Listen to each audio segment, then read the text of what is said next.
Kailan po pa siya sumasakit? Ito po yung nag-pandemic, sumakit lang po siya. Pandemic? Oo. Ano na ngayon? Pero mas maganda yan ha. Alam niyo kung bakit? Ibig sabihin, lagpas na kayo ng 8 months. Pagka kasi mas mababa sa 8 months, mas masakit. Pero pag lagpas na kayo, may pain siya. Pero sabihin ko, di ba napapanood niya? Di ba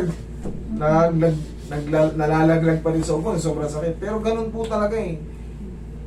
Pag naka-experience kayo ng frozen shoulder, tsaka nyo masasabi, tama pala si Master, grabe pala ang sakit. Pagka konting kilos, nagkamali, naipit, sobrang sakit. Pero yan, lagpas na eh, pandemic pa raw eh. Eh ano na ngayon, matatapos na yung 2025. Lampas-lampas na yung pandemic natin, pandemic time, 2020, 21. Pabalik-balik kasi. Ayun o. At least hindi na siya frozen. Meron siyang pain, kaso nakakataas na siya. Opo, dati hindi. Jesus. Kasi lumampas na kayo sa 8 months. Abang panahon na eh. Pero mas maganda yun, mami. Kasi na-overcome nyo na yung mga ano eh. Yung mga masasakit na part. Kaya natin, kaya natin yan. Sa mga nagkakaroon po ng mga frozen shoulder, o sabihin natin sumasakit yung balikat nyo, 2 weeks consistent na parang ngalay, kirot, na hindi kayo mapakali pag natutulog, kumikirot-kirot siya, ipa-adjust nyo na kagad. Huwag na kayo mag-atubili, baka kayo ay diabetic pa, sa susunod na mga linggo, baka hindi nyo na maangat. Pamewang, mami?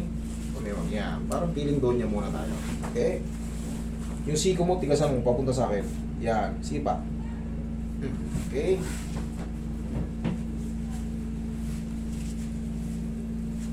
Okay, relax na. Yan.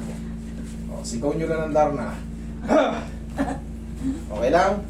O, kaya nyo na. Mahina pa ang pain toleration to. Magkapatid kayo? O, alam naman ng kapatid niya yan. Pero, kaya o. Kasi lagpas na ng 8 months. Sobra-sobra na nga eh. Okay, relax lang. Ito na yung pinakamasarap na part. Bob? O, sige. Sige. Sige, okay lang yan. Sigaw nyo lang ng Darna. Ha! Ganun lang.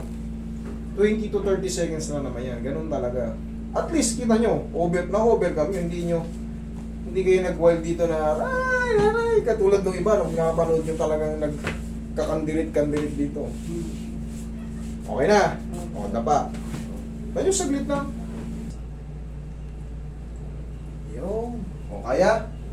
O, sinabi mong inhale, exhale, yun lang po.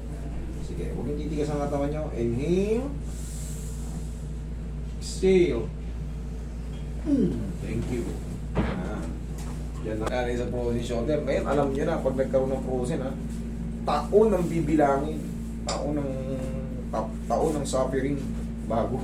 Hanggang ngayon, kita mo, hindi pa rin natapos yung suffering. Ito, tapusin na natin. Thank you. Yun yung pinakalas. Aray ka po. Sakit. Sigaw lang ng meow!